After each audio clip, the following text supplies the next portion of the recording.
ഓം നമോ ഭഗവതേ വാസുദേവായ. ധന്യാത്മാക്കളെ, സുഹൃത്തുക്കളെ, എല്ലാവർക്കും സാദര നമസ്കാരം. ശ്രീമദ് ഭാഗവത പഠനത്തിലേക്ക് ഏവർക്കും സ്വാഗതം. ശ്രീധരീയം ഭാഗവത പഠനത്തിൽ ഇന്ന് ഭാഗവത പാഠം 308 ആണ് പഠിക്കുന്നത്. ശ്രീമദ് ഭാഗവതം ദ്വിതീയ സ്കന്ധത്തിലെ 13 മുതലുള്ള ശ്ലോകങ്ങൾ, 13 മുതൽ 28 വരെയുള്ള ശ്ലോകങ്ങളാണ് ഈ 308 പാഠത്തിലൂടെ പഠിക്കുന്നത്. നമുക്ക് എത്രയും പെട്ടെന്ന് തന്നെ പാഠത്തിലേക്ക് കടക്കാം.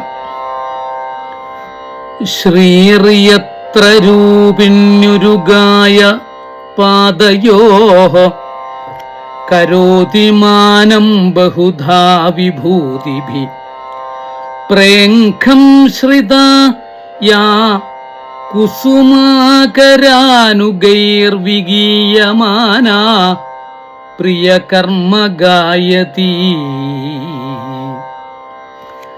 ദദർശ തത്രാഖില സാത്വതാം പതിം ശ്രിയപതിം യജ്ഞപതിം ജഗൽപതിം സുനന്ദനന്ദ പ്രബലാർഹണാദിഭിർ സ്വപാർഷദ മുഖ്യൈഃ പരിസേവിതം വിഭും ഭൃത്യപ്രസാദാഭിമുഖം ദൃഗാസവം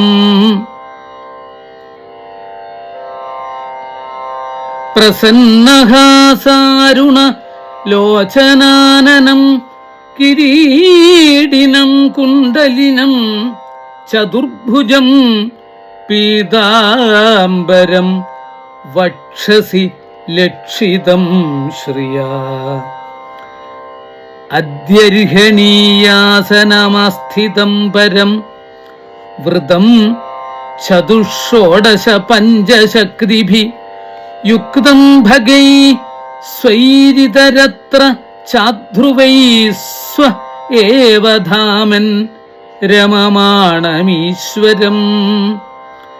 തദ്ദർശനാഹ്ലാദ പരിപ്ലുതാന്തരോ ഹൃഷ്യത്തനു പ്രേമഭരാശ്രുലോചന നനാമ പാദംബുജമസ്യ വിശ്വസൃക് യൽ പാരമഹംസ്യേന പഥാധിഗമ്യത്തെ തം പ്രിയമാണം സമുപസ്ഥിതം തദാ പ്രജാവിസർഗേ നിജശാസനാർഹണം ബഭാഷ ഈശൽ സ്മിതശോചിഷാ ഗിരാ പ്രിയപ്രിയം പ്രീതമനാകരേ സ്പൃശൻ. തം പ്രീയമാണം സമുപസ്ഥിതം തദാ പ്രജാവിസർഗേ നിജശാസനാർഹണം ബഭാഷ ഈശൽ സ്മിതശോചിഷാ ഗിരാ പ്രിയപ്രിയം പ്രീതമനാ കരേ സ്പൃശൻ. ശ്രീഭഗവാനുവാച ത്വയാഹം തോഷിതഃ സമ്യക് വേദഗർഭസിസൃക്ഷയാ ചിരം ഭൃതേന തപസാ ദുസ്തോഷക്കൂടയോഗിനാം വരം വരയ ഭദ്രം തേ വരേശം മാഭിവാഞ്ചിതം ബ്രഹ്മൻ ശ്രേയപരിശ്രാമ പുംസോ മദ്ദർശനാവധി മനീഷിതാനുഭാവോയം മമ ലോകാവലോകനം യദുപശ്രുത്യ രഹസി ചകർത്ഥ പരമം തപ പ്രത്യാദിഷ്ടം മയാ തത്ര ത്വയി കർമ്മ വിമോഹിതേ തപോ മേ ഹൃദയം സാക്ഷാത് ആത്മാഹം തപസോ നഘാ സൃജാമി തപസൈവേദം ഗ്രസാമി തപസാ പുന ബിഭർമി തപസാ വിശ്വം വീര്യം മേ ദുശ്ചരം തപ.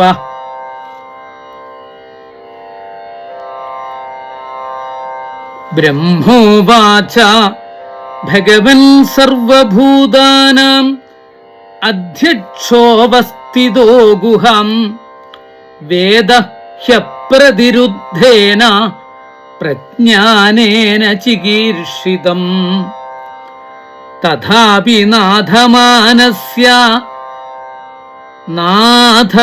നാഥയനാഥിതം പരാവരേ യഥാരൂപേ ജാനീയാം തേ ത്വരൂപിണ യഥാത്മമായാ യോഗേന നാനാശക്ത്യുപബൃംഹിതം വിലുംബൻ വിസർജൻ ഗൃഹ്ണൻ ബിഭ്രതാത്മാനമാത്മനാ കീടസ്യ മോഘസങ്കൽപ്പ ഊർണനാഭിർയഥോർണുതേ തഥാ തദ്വിഷയം ധേഹി മനീഷാം മയി മാധവാ.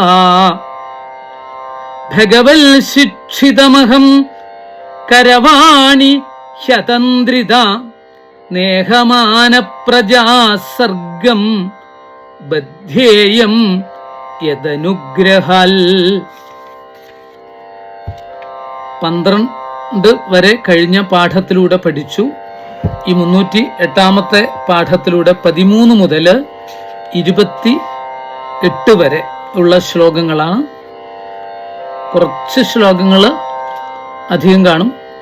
ശ്രദ്ധയോടുകൂടി പഠിക്കുമ്പോൾ, വളരെ താല്പര്യത്തോടുകൂടി പഠിക്കുമ്പോൾ അത് ഈസി ആയിരിക്കും. ശ്രദ്ധയോടുകൂടി പഠിക്കാം. 13ാമത്തെ ശ്ലോകം ശ്രദ്ധിക്കാം. ശ്രീയത്ര രൂപിണ്യുരുഗായ പാദയോ കരോതിമാനം ബഹുധാ വിഭൂതിഭി പ്രേംഖം ശ്രിതായ കുസുമാകരാനുഗൈർവിഗീയമാന പ്രിയകർമ്മ ഗായതി. യത്ര യാതൊന്നിൽ രൂപിണി അതിസൗന്ദര്യവതിയായ ശ്രീ മഹാലക്ഷ്മി ഉരുഗായ പാദയോ ഭഗവൽ പാദങ്ങളിൽ വിഭൂതിഭി നാനാവിഭവങ്ങൾ കൊണ്ട് ബഹുധാ ബഹുപ്രകാരത്തിൽ മാനം കരോതി പൂജയെ ചെയ്യുന്നു. പ്രേംഖം ഉഴിഞ്ഞാലിനെ ശ്രിത ആശ്രയിച്ചിരിക്കുന്ന യാതൊരു ശ്രീദേവി കുസുമാകരാനുഗൈഹി വസന്തഭൃത്യന്മാരാൽ വിഗീയമാന വിവിധം ഗാന ചെയ്യപ്പെടുന്നവളായിരുന്നിട്ടും, വിവിധങ്ങളായ ഗാനങ്ങള് ചെയ്യപ്പെടുന്നവളായിട്ടും, പ്രിയകർമ്മ പ്രിയന്റെ കർമ്മത്തെ ഗായതി പാടുന്നവളായിരിക്കുന്നു. അവിടെ അതിസൗന്ദര്യവതിയായ ലക്ഷ്മീദേവി നേരത്തെ പറഞ്ഞതിന്റെ തുടർച്ചയാണ്. നേരത്തെ വിഷ്ണു പാർഷദന്മാരെ വർണ്ണിച്ച ശേഷം വൈകുണ്ഠ ലോകത്തെ വർണ്ണിക്കുകയായിരുന്നു. ആ ലോകം മഹാത്മാക്കളുടെ പ്രകാശമുള്ള വിമാനങ്ങളാൽ 4 ഭാഗത്തും പ്രഭയോടുകൂടിയതാകുന്നു. ഉത്തമ സ്ത്രീകളുടെ കാന്തികളാൽ ആ ലോകം മിന്നൽ പ്രകാശമുള്ള മേഘനിരകളാൽ ആകാശമെന്ന പോലെ വിളങ്ങുന്നു എന്നൊക്കെയാണ് 12ാമത്തെ ശ്ലോകത്തിലൂടെ പറഞ്ഞത്. കഴിഞ്ഞ പാഠത്തിൽ 13ാമത്തെ ശ്ലോകത്തിൽ എത്തുമ്പോൾ പറഞ്ഞു തരുന്നത്, അവിടെ അതിസൗന്ദര്യവതിയായ മഹാലക്ഷ്മി ലക്ഷ്മീ ദേവി വേദങ്ങൾ തന്നെ മൂർത്തികളെ ധരിച്ച് സ്തോത്രം ചെയ്തുകൊണ്ടിരിക്കുന്ന ഭഗവാന്റെ പാതാരവിന്ദങ്ങളിൽ ബഹുവിധ വിഭവങ്ങളെ കൊണ്ട് പൂജിക്കുന്നു എന്നാണ്. ലക്ഷ്മീദേവി വേദങ്ങൾ തന്നെ മൂർത്തികൾ ധരിച്ച് സ്തോത്രം ചെയ്യുന്നു. ശ്രുതികൾ തന്നെ സ്വരൂപം ധരിച്ച് സ്തോത്രങ്ങൾ ചെയ്തുകൊണ്ടിരിക്കുന്നു. അങ്ങനെ ഭഗവാന്റെ പാതാരവിന്ദത്തില് അനേകം വിഭവങ്ങളെ കൊണ്ട് ലക്ഷ്മി ദേവി പൂജിച്ചുകൊണ്ടിരിക്കുന്നു. പിന്നെ ഉഴിഞ്ഞാലിലിരിക്കുന്ന ആ ശ്രീദേവിയെ കുറിച്ച്, ഊഞ്ഞാല് ആണ് ഇവിടെ ഉദ്ദേശിച്ചിരിക്കുന്നത്. ഊഞ്ഞാലിലിരിക്കുന്ന ആ ശ്രീദേവിയെ കുറിച്ച് വസന്ത ഋതുവിന്റെ അനുഗാമികളായ കുയില്, കിളി, വണ്ട് മുതലായവ സ്തോത്രം ചെയ്യുന്നുണ്ടെങ്കിലും ആ ശ്രീഭഗവതി സ്വന്തം ഭർത്താവായ പരമപുരുഷന്റെ വൈഭവങ്ങളെ പാടിക്കൊണ്ടിരിക്കുന്നു. അതായത് ശ്രീഭഗവാനെ ലക്ഷ്മി ദേവി പൂജിച്ചുകൊണ്ടിരിക്കുന്നു. വേദങ്ങൾ തന്നെ സ്വരൂപമെടുത്ത് അനേകം സ്തോത്രങ്ങൾ കൊണ്ട് ഭഗവാനെ പൂജിക്കുന്നു അല്ലെങ്കിൽ സ്തുതിക്കുന്നു. അതുപോലെ വസന്ത ഋതുവിന്റെ അനുഗാമികളായിട്ടുള്ള കുയില്, കിളി, വണ്ടുകളൊക്കെ സ്തോത്രം ചെയ്തുകൊണ്ടിരിക്കുന്നു. ആ ദേവിയെക്കുറിച്ച് സ്തോത്രം ചെയ്തുകൊണ്ടിരിക്കുന്നു. പക്ഷെ ദേവി ഇതൊന്നും ശ്രദ്ധിക്കാതെ, അതിലൊന്നും രമിക്കാതെ തൻ്റെ ഭഗവാനെ തന്നെ, സ്വന്തം ഭർത്താവായ ആ പരമപുരുഷനെ തന്നെ പാടിക്കൊണ്ടിരിക്കുന്നു എന്നാണ് ഈ സ്തോത്രത്തിലൂടെ, ഈ ശ്ലോകത്തിലൂടെ പറഞ്ഞു തരുന്നത്. അടുത്ത ശ്ലോകം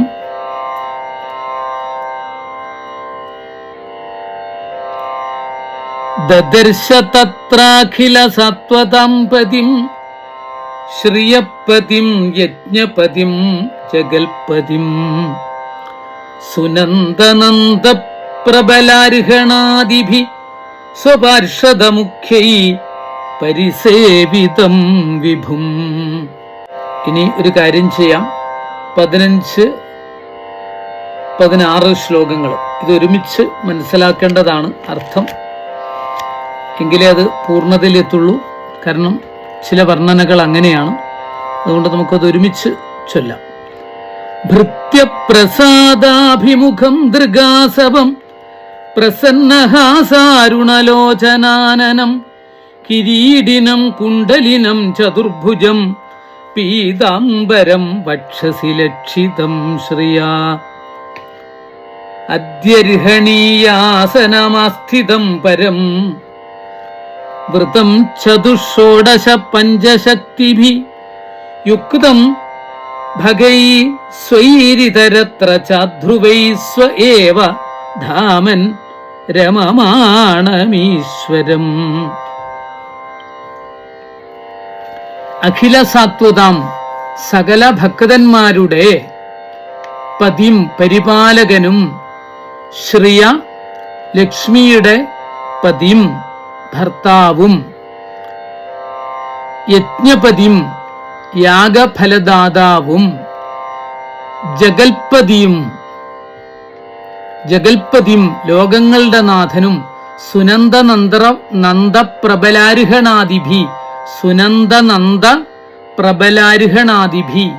സുനന്ദൻ നന്ദൻ പ്രബലൻ അർഹണൻ മുതലായ സ്വപാർഷദമുഖ്യൈഹി തന്റെ പാർഷദ ശ്രേഷ്ഠന്മാരാൽ പരിസേവിതം വേണ്ടും വിധം സേവിക്കപ്പെടുന്നവനും വിഭും പ്രഭുവും ഭൃത്യപ്രസാദാഭിമുഖം ഭൃത്യന്മാരിൽ അനുഗ്രഹത്തെ സൂചിപ്പിക്കുന്നവനും ദൃഗാസവം നേത്രമാകുന്ന ആസവത്തോടുകൂടിയവനും പ്രസന്നഹാസാരുണലോചനാനനം പ്രസന്നമായ ഹാസവും അരുണമായ കണ്ണുകളുമുള്ള മുഖത്തോടുകൂടിയവനും കിരീടം ധരിച്ചവനും കുണ്ടലിനം ശ്രേഷ്ഠങ്ങളായ കർണാഭരണങ്ങളുമുള്ളവനും ചതുർഭുജം 4 കൈകളുള്ളവനും പീതാംബരം പീതമായ വസ്ത്രം ധരിച്ചവനും വക്ഷസി മാറിടത്തിൽ ശ്രിയാ ലക്ഷ്മിയോട്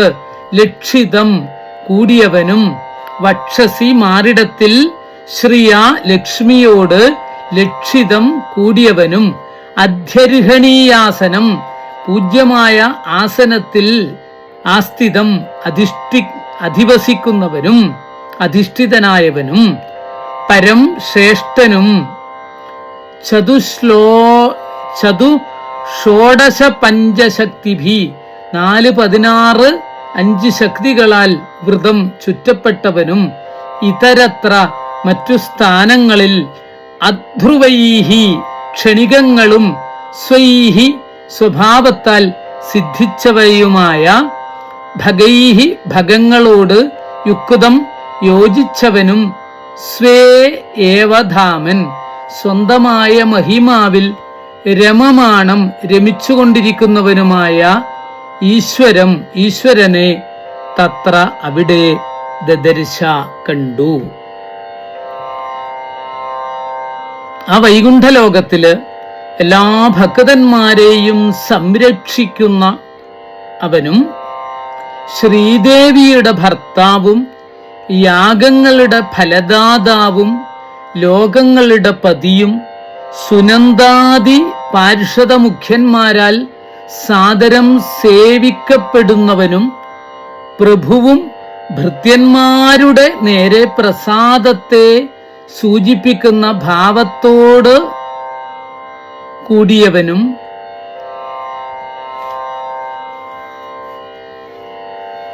മദ്യം കൊണ്ട് മതിപ്പിക്കുന്ന വിധത്തിൽ കടാക്ഷത്താൽ ആനന്ദിപ്പിക്കുന്നവനും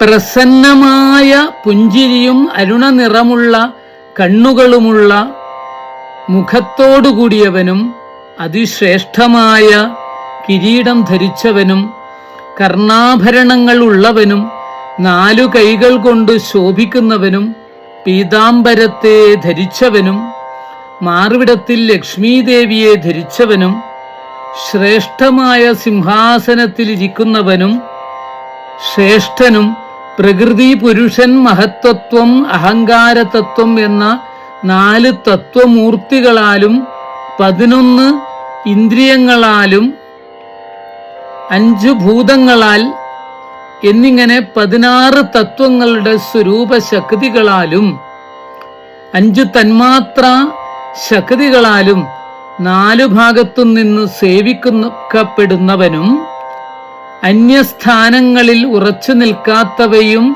തന്നെ ഏതു കാലത്തും വിട്ടുപോകാത്തവയുമായ ജ്ഞാനാദികളായ 6 ഗുണങ്ങളാൽ പരിപൂർണനും സ്വാനന്ദത്തിൽ രമിക്കുന്നവനുമായ ഈശ്വരനെ ബ്രഹ്മാവ് കണ്ടു. ശബ്ദ സ്പർശ രൂപ രസ ഗന്ധങ്ങൾ എന്ന സൂക്ഷ്മഭൂതങ്ങളെ തന്മാത്ര ശക്തികളായിട്ട് പറഞ്ഞിരിക്കുന്നു. ഈ തന്മാത്രകളെ കുറിച്ചൊക്കെ വളരെ വിശദമായിട്ട് നമ്മൾ കപിലോപദേശത്തിലൂടെ പിന്നീട് പറഞ്ഞു തരും. അത് നമുക്ക് മനസ്സിലാക്കാം. നാരായണീയത്തിലും ഭാഗവതത്തിലൊക്കെ പറഞ്ഞു തരുന്നതാണ്. ഇത് വീണ്ടും 2 തവണ ആവർത്തിച്ച് കേട്ട് മനസ്സിലാക്കാൻ ശ്രമിക്കുക. ഭഗവാന്റെ അനുഗ്രഹം ഏവർക്കും ഉണ്ടാകട്ടെ. അടുത്ത ശ്ലോകത്തിലേക്ക് കടക്കാം. അടുത്ത ശ്ലോകം 17. തദ്ദർശനാഹ്ലാദ പരിപ്ലുതാന്തരോ ഹൃഷ്യത്തനു പ്രേമഭരാശ്രുലോചന നാമപാദാംബുജമസ്യ വിശ്വസൃഗ് യത്പാരമഹംസ്യേന പഥാധിഗമ്യതേ. തദ്ദർശനാഹ്ലാദ പരിപ്ലുതാന്തര, അവന്റെ ദർശനം കൊണ്ടുള്ള ആഹ്ലാദം നിറഞ്ഞ മനസ്സോടുകൂടിയവനും ഹൃഷ്യത്തനു, ഹർഷത്തെ സൂചിപ്പിക്കുന്ന ദേഹത്തോടുകൂടിയവനും പ്രേമാശ്രുലോചന, പ്രേമാധിക്യത്താലുണ്ടായ കണ്ണീർ നിറഞ്ഞ കണ്ണുകളോടുകൂടിയവനുമായ വിശ്വസൃഗ് ബ്രഹ്മാവ് അസ്യ ഇവന്റെ പാദാംബുജം പാദപത്മത്തെ നനാമ നമസ്കരിച്ചു. യാതൊന്ന് പാരമഹംസ്യേന പരമഹംസന്മാർ സ്വീകരിച്ചതായ പഥാ മാർഗത്തിൽ അധിഗമ്യതേ പ്രാപിക്കപ്പെടുന്നു. ആ ഭഗവാനെ കണ്ടതുകൊണ്ടുള്ള സന്തോഷം അധികരിച്ച മനസ്സോടുകൂടിയവനും ആ സന്തോഷത്തെ സൂചിപ്പിക്കുന്ന രോമാഞ്ചത്തോടുകൂടിയ ശരീരമുള്ളവനും അധികരിച്ചതായ അല്ലെങ്കിൽ വർദ്ധിച്ചതായ പ്രേമത്താലുണ്ടായ കണ്ണീർ നിറഞ്ഞ കണ്ണുകളോടുകൂടിയവനുമായ ബ്രഹ്മാവ് പരമഹംസന്മാർക്കുള്ള പരമഭക്തിയാൽ പ്രാപിക്കത്തക്കതായ ആ പരമപുരുഷന്റെ പാദാരവിന്ദങ്ങളിൽ നമസ്കാരം ചെയ്തു. അടുത്ത ശ്ലോകം 18. തം പ്രീയമാണം സമുപസ്ഥിതം തദാ പ്രജാവിസർഗേ നിജശാസനാർഹണം ബഭാഷൈഷൽ സ്മിതശോചിഷാ ഗിരാ പ്രിയപ്രിയം പ്രീതമന കരേ സ്പൃശൻ. പ്രിയമാണം പ്രീതിയുള്ളവനും സമുപസ്ഥിതം അരികെ നിൽക്കുന്നവനും പ്രജാവിസർഗേ പ്രജകളെ സൃഷ്ടിക്കുന്നതിൽ നിജശാസനാർഹണം തൻ്റെ ആജ്ഞയ്ക്ക് യോഗ്യനും പ്രിയ പ്രേമയുക്തനുമായ തം അവനോട് പ്രിയ സ്നേഹമുള്ളവനും പ്രീതമനാഹ പ്രീതിപ്പെട്ട മനസ്സോടുകൂടിയവനുമായ ഭഗവാൻ ശ്രീനാരായണൻ കരേ കയ്യിൽ സ്പൃശൻ സ്പരിശിച്ചുകൊണ്ട് ഈഷൽ സ്മിത ശോചിഷ അല്പം മന്ദഹാസത്തോടുകൂടിയ ഗിരാ വാക്കുകൊണ്ട് ബഭാഷേ പറഞ്ഞു. തന്നിൽ നിരതിശയപ്രീതിയുള്ളവനും ഭയകമ്പാദികളൊന്നും കൂടാതെ സമീപത്ത് നിൽക്കുന്നവനും ലോകസൃഷ്ടി ചെയ്യണമെന്നുള്ള തൻ്റെ ആജ്ഞയെ വേണ്ടും വിധം നടത്തുവാൻ യോഗ്യനുമായ ബ്രഹ്മാവിൻ്റെ കയ്യിൽ തൻ്റെ കൈകൊണ്ട് സ്പരിശനം ചെയ്യുക എന്ന വ്യാജേന ക്രിയാശക്തിയെ ബ്രഹ്മാവിൽ അങ്ങോട്ട് വ്യാപിപ്പിച്ച ഭഗവാൻ ശ്രീനാരായണൻ ബ്രഹ്മാവിനെക്കുറിച്ച്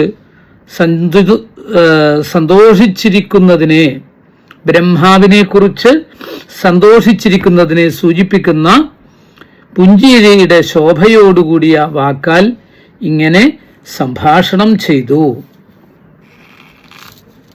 ശ്ലോകം 19.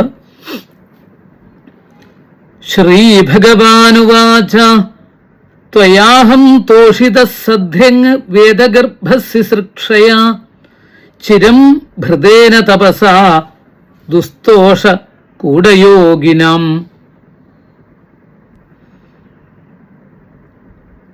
വേദഗർഭ വേദങ്ങൾ അന്തർഭാഗത്തിലുള്ള ബ്രഹ്മൻ ശുശ്രൂഷയാ സൃഷ്ടിക്കുവാനുള്ള ആഗ്രഹത്താൽ ചിരം ഭൃതേന തപസ ബഹുകാലം അനേകകാലം അനുഷ്ഠിച്ച തപസ്സിനാൽ കൂടയോഗിനം കപടഭക്തന്മാരാൽ ദുസ്തോഷ അഹം സന്തോഷിപ്പിക്കുവാൻ കഴിയാത്ത ഞാൻ സദ്ധ്യങ് വേണ്ടുന്ന വിധം തോഷിപ്പിക്കപ്പെട്ടു.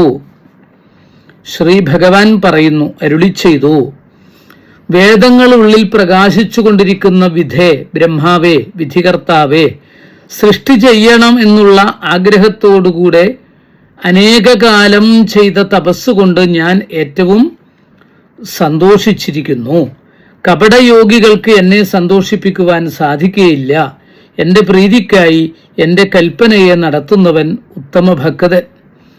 മോക്ഷത്തിന് വേണ്ടി എന്നെ സേവിക്കുന്ന ഭക്തൻ മധ്യമൻ. ആഗ്രഹം സാധിക്കുവാനായിട്ട് എന്നെ ഭജിക്കുന്നവർ കപടഭക്തന്മാരാണെന്ന് ഇവിടെ ഭഗവാൻ സൂചിപ്പിക്കുന്നു.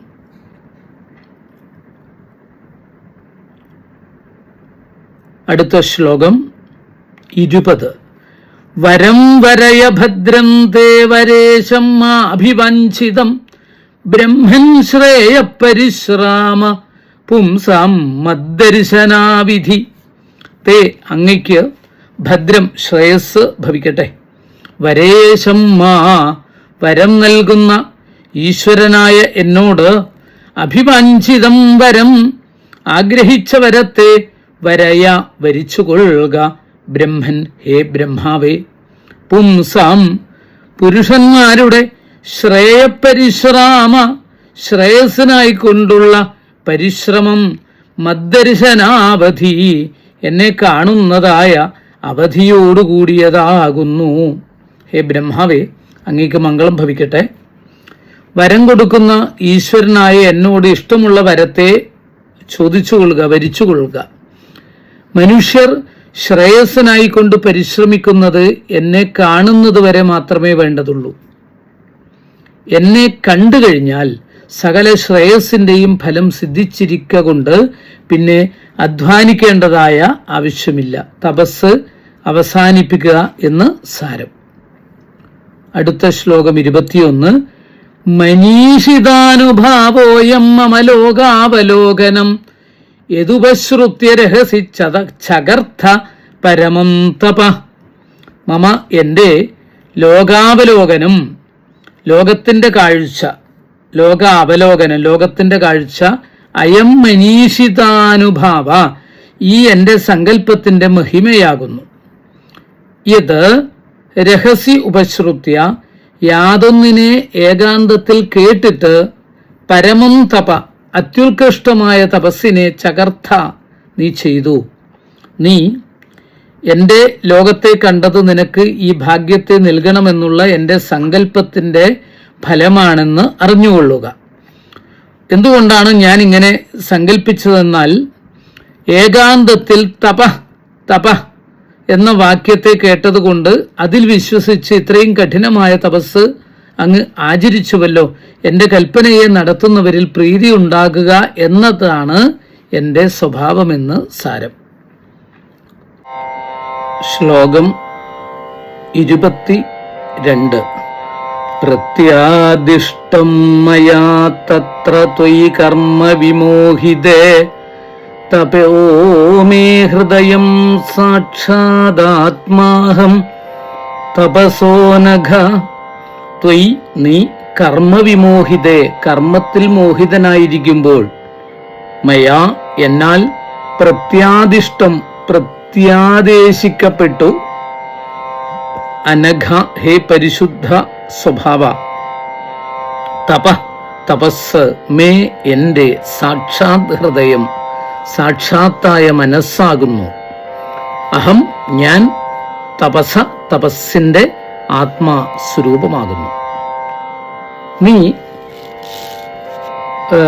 സൃഷ്ടികർമ്മം എങ്ങനെ നടത്തേണ്ടതെന്നറിയാതെ പരിതപിച്ച സമയത്തിൽ ഞാൻ തന്നെയാകുന്നു നിന്നെ തപസ് ചെയ്യുവാനായിട്ട് പ്രേരിപ്പിച്ചത്. എന്തുകൊണ്ടെന്നാൽ, ഹേ പരിശുദ്ധ സ്വഭാവ,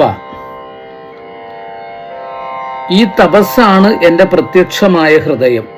ഞാൻ തപസ്സിൻ്റെ സ്വരൂപഭൂതനാകുന്നു. തപസ് എൻ്റെ അന്തരംഗ ശക്തിയും എൻ്റെ സ്വരൂപമായ ജ്ഞാനസിദ്ധിക്ക് ഉത്തമ സാധനവുമാകയാൽ നിന്നെ തപസ് ആചരിപ്പാനായിട്ട് ഞാൻ പ്രേരിപ്പിച്ചു എന്ന് ഇവിടുത്തെ സാരം. യസ്യ ജ്ഞാനമയം തപ, യാതൊരുവന്റെ ജ്ഞാനസ്വരൂപം തപസ് ആകുന്നുവെന്നുള്ള ശ്രുതിയുടെ സാരമാണ് ഈ ഭാഗം. അടുത്ത ശ്ലോകം 23. സൃജാമി തപസൈവേദം ഗ്രസാമി തപസാ പുനഃ വിഭർമി തപസാ വിശ്വം വീര്യം മേ ദുശ്ചരം തപാ.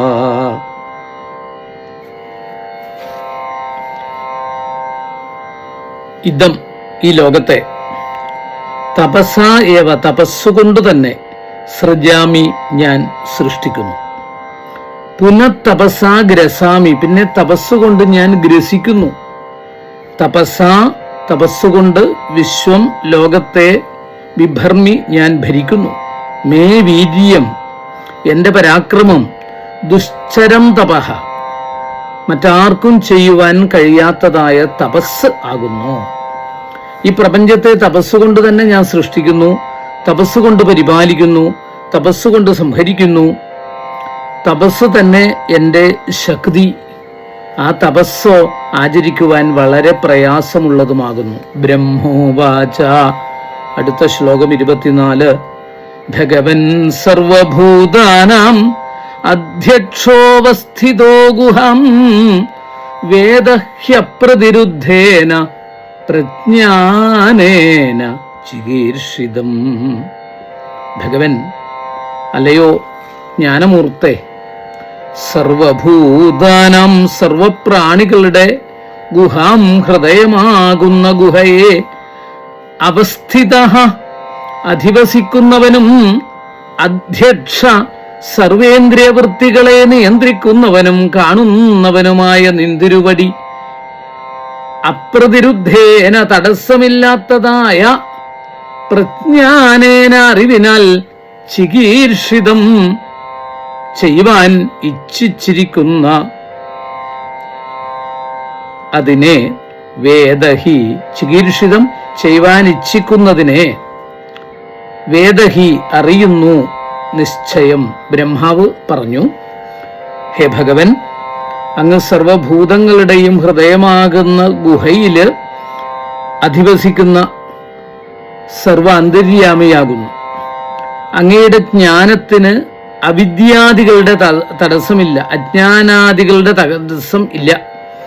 ഞാൻ ചെയ്യുവാൻ ആഗ്രഹിക്കുന്നത് എന്താണെന്ന് നിന്തിരുവടി അറിഞ്ഞുകൊണ്ട് തന്നെ ഇരിക്കുന്നു. ഏതൊരുവന്റെ വിചാരവും അങ്ങ് അറിയുന്നുണ്ട്. എങ്കിലും വരം വരിപ്പാൻ പറഞ്ഞതിനെ ഞാൻ ആദരിച്ചുകൊള്ളുന്നു.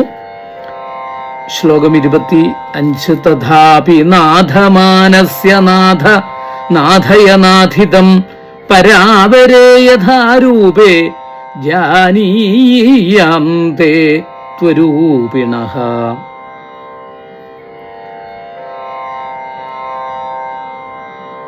നാഥ, ഹേ സ്വാമിൻ, നാഥമാനസ്യമേ, യാചിക്കുന്ന എൻ്റെ നാഥിതം പ്രാർത്ഥനയെ നാഥയ ദാനം ചെയ്താലും അരൂപിണ തേ രൂപമില്ലാതിരിക്കുന്ന അങ്ങയുടെ പരാവരേ രൂപേ സ്ഥൂല സൂക്ഷ്മ രൂപങ്ങളെ യഥാജാനീയാം ഏതുവിധമായാൽ ഞാൻ അറിയുമോ, ഏതെങ്കിലും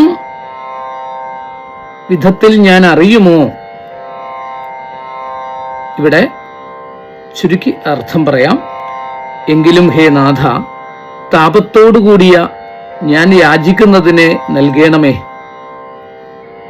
രൂപമില്ലാതിരിക്കുന്ന നിന്തിരുവടിയുടെ സൂക്ഷ്മ രൂപത്തെയും സ്ഥൂല രൂപത്തെയും ഞാൻ എങ്ങനെ അറിയുമോ. ശ്ലോകം 26. യഥാത്മമായ യോഗേന നാനാശക്ത്യുപബൃംഹിതം വിലുംബൻ വിസർജൻ ഗൃഹൻ ബിഭ്രതാത്മാനമാത്മനാ. അടുത്ത ശ്ലോകവും കൂടി ഒരുമിച്ചാണ് അർത്ഥം പറയുന്നത്. ശ്ലോകം 27 ശ്രദ്ധിക്കൂ. ക്രീഡസ്യമോഘസങ്കൽപ്പ ഊർണനാഭിർയഥോർന്നുദേ തഥാ തദ്വിഷയാം ധേഹി മനീഷാം മയി മാധവ. ആത്മമായ യോഗേന അങ്ങയുടെ ഇച്ഛാമാത്രത്താൽ ആത്മന സ്വരൂപം കൊണ്ടുതന്നെ ആത്മാനം സ്വരൂപത്തെ ബിഭ്രത് ഭരിക്കുന്നവനായിട്ട് നാനാശക്ത്യുപബൃംഹിതം നാനാവിധ ശക്തികളാൽ വിപുലമാക്കപ്പെട്ടിരിക്കുന്ന ഇതിനെ വിസർജൻ സൃഷ്ടിക്കുന്നവനും ഗൃഹൻ സംരക്ഷിക്കുന്നവനും വിലുംബൻ സംഹരിക്കുന്നവനുമായിട്ട് അമോഘസങ്കൽപ്പ നിഷ്ഫലമാകാത്ത സങ്കല്പത്തോടുകൂടിയവനായിട്ട് ഊർണനാഭി എട്ടുകാലി യഥാ ഊർണുദേ ഏതുവിധം നൂലുണ്ടാക്കുന്നുവോ തഥാ ക്രീഡസി അപ്രാകാരം നിന്തിരുവടി ക്രീഡിക്കുന്നു. മാധവ, ഹേ മായാധിനാഥ, തദ്വിഷയാം മനീഷാം അതിനെ സംബന്ധിച്ചതായ ബോധത്തെ മയി ദേഹി എന്നിൽ സമർപ്പിച്ചാലും.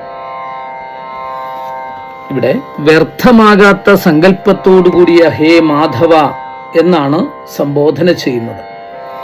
എട്ടുകാലി എന്ന പ്രാണി, ചിലന്തി എന്ന ജീവി തന്നിൽ നിന്ന് തന്നെ പുറപ്പെടുവിക്കുന്ന നൂലുകൊണ്ട് വലയുണ്ടാക്കിയിട്ട് അതിനുള്ളിൽ താൻ ഇരിക്കുന്നത് പോലെ കുടുങ്ങിയിട്ടിരിക്കുന്നത് പോലെ നിന്തിരുവടി ഭഗവാൻ മായാസ്വീകാരത്താൽ നാനാശക്തിയുക്തമായ ബ്രഹ്മാദി സ്വരൂപത്തെ സ്വീകരിച്ച് നാനാശക്തിയോടുകൂടിയ ലോകത്തെ സംഗ്രഹിക്കുകയും, അതായത് സൃഷ്ടിക്കുകയും സംഹരിക്കുകയും പരിപാലിക്കുകയും ചെയ്തുകൊണ്ട് കളിക്കുന്നു.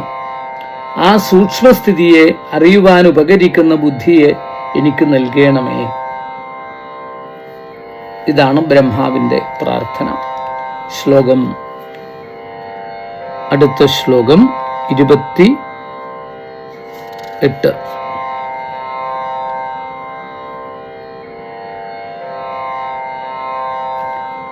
ഭഗവത് ശിക്ഷിതമഹം കരവാണി ഹ്യതന്ത്രിത നേഹമാന പ്രജാസർഗം ബധ്യേയം യദനുഗ്രഹാൽ. ഈ 28ാമത്തെ ശ്ലോകം കൂടി നമുക്ക് പഠിക്കാം. ഭഗവത് ശിക്ഷിതം, നിന്തിരുവടിയാൽ ആജ്ഞാപിക്കപ്പെട്ട പ്രജാസർഗം, പ്രജാസൃഷ്ടിയെ, അതന്ത്രിത, മടിയില്ലാത്തവനായിട്ട്, അഹം കരവാണി, ഞാൻ ചെയ്യാം, യദനുഗ്രഹാൽ, യാതൊരു അങ്ങയുടെ അനുഗ്രഹത്താൽ, ഈഹമാന, പ്രജാസൃഷ്ടി ചെയ്തുകൊണ്ടിരിക്കുന്നവനാണെങ്കിലും ന ബദ്ധേയം, ഞാൻ ബദ്ധനാകാതിരിക്കണം. സൃഷ്ടികർമ്മം കഷ്ടമാണെന്നുള്ള വിചാരം കൊണ്ടാണ് സൂക്ഷ്മജ്ഞാനത്തെ പ്രാർത്ഥിക്കുന്നതെന്ന് വിചാരിക്കണ്ട. നിന്തിരുവടി കൽപ്പിക്കുന്ന കർമ്മത്തെ മടികൂടാതെ ഞാൻ ചെയ്തു കൊള്ളാം. ഞാൻ പ്രജാസൃഷ്ടി കാര്യത്തെ നടത്തുന്നവനായിരുന്നാലും നിന്തിരുവടി എനിക്ക് നൽകുന്ന ജ്ഞാനോപദേശരൂപമായ അനുഗ്രഹത്താൽ ഞാൻ കർത്താവ്, ഞാൻ ഭോക്താവ് എന്നിങ്ങനെയുള്ള അഹങ്കാരം എന്നെ ബദ്ധനാക്കാതിരിക്കണം. അതായത് നമുക്ക് ഏതെങ്കിലും തരത്തിൽ ഒരു സ്ഥാനം കിട്ടിക്കഴിഞ്ഞാൽ നമ്മളുടെ യഥാർത്ഥ വഴികൾ, കടന്നു വന്ന വഴികളും താൻ ആരായിരുന്നു, ഈ സ്ഥാനത്തെത്തുന്നതിന് മുമ്പ് ആരായിരുന്നു എന്നുള്ളത് മറന്നുകൊണ്ട് കഴിഞ്ഞുകൂടുന്നതിനെയാണ് ഈ ബദ്ധൻ എന്ന് പറയുന്നത്. നമുക്ക് മനസ്സിലാക്കാൻ വേണ്ടിയിട്ടാണ് ഞാനിത് പറഞ്ഞു തരുന്നത്. ബദ്ധൻ എന്ന അവസ്ഥ ഇങ്ങനെയാണ് ഉണ്ടാവുന്നത്. അപ്പോൾ ബദ്ധൻ എന്ന് പറയുമ്പോൾ നമ്മൾ ആ സ്ഥാനത്തിൽ, ആ കിട്ടിയിരിക്കുന്ന അധികാരത്തിൽ അങ്ങനെ മോഹിച്ചു പോകുന്ന അവസ്ഥ. മോഹിച്ചു പോകുക എന്ന് പറഞ്ഞു കഴിഞ്ഞാൽ അതിൽ പെട്ടുപോയിട്ട് തൻ്റെ യഥാർത്ഥ ഭാവത്തെയും രൂപത്തെയും ഒക്കെ മറന്നു പോകുന്ന അവസ്ഥ പലർക്കുള്ളതാണിത്. അത് ബ്രഹ്മാവിന് ഉണ്ടാവാതിരിക്കണം. ബ്രഹ്മാവ് നാരായണീയത്തില് ഭട്ടതിരിപ്പാട് പറഞ്ഞു, കഷ്ടാതേ സൃഷ്ടിജ്യേഷ്ഠ. അവിടുത്തെ സൃഷ്ടിജ്യേഷ്ഠകൾ വളരെ കഷ്ടമാണ്, ബുദ്ധിമുട്ടുള്ളതാണ്. എങ്കിലും അതൊക്കെ ഞാൻ ചെയ്യാം അങ്ങ് നിർദ്ദേശിക്കുകയാണെങ്കിൽ. പക്ഷെ ഞാൻ അതിൽ ബദ്ധനായി പോകരുത്. സൃഷ്ടികർത്താവ് ഞാനാണെന്നുള്ള അഹത്തിലേക്ക് വന്നു പോകാതെ അവിടുത്തെ അനുഗ്രഹം കൊണ്ട് എനിക്കതൊക്കെ ചെയ്യാനുള്ള അജ്ഞാനം വേണ്ടതുപോലെ പ്രകാശിപ്പിക്കണമേ എന്ന് ഇവിടെ പ്രാർത്ഥിക്കുന്നു. ഇനി അടുത്ത ഒരു പാഠം, അതോടുകൂടിയിട്ട് 29 മുതലുള്ള ശ്ലോകങ്ങൾ, 44 വരെയുള്ള ശ്ലോകങ്ങൾ, അത് നമുക്ക് പഠിച്ചുകൊണ്ട് ഈ 9ാം അധ്യായം സമർപ്പിക്കാം. അടുത്ത ഭാഗത്തിലാണ്, അടുത്ത പാഠഭാഗത്തിലാണ് ചതുശ്ലോകി ഭാഗവതം ഉപദേശിച്ചു തരുന്നത്. വളരെ ശ്രദ്ധിക്കുക. ചതുശ്ലോകി ഭാഗവതം എന്താണ് എന്ന് നമുക്ക് മനസ്സിലാക്കാനുള്ള ഒരവസരം കൂടിയാണ് കിട്ടുന്നത്. ശ്രീ ഗുരുവായൂരപ്പന്റെ അനുഗ്രഹം ഉണ്ടാവട്ടെ. കായേന വാചാ മനസേന്ദ്രിയേർവാ ബുദ്ധ്യാത്മനാ വാ പ്രകൃതേ സ്വഭാവാൽ കരോമി യദ്യൽ സകലം പരസ്മൈ നാരായണായേതി സമർപ്പയാമി.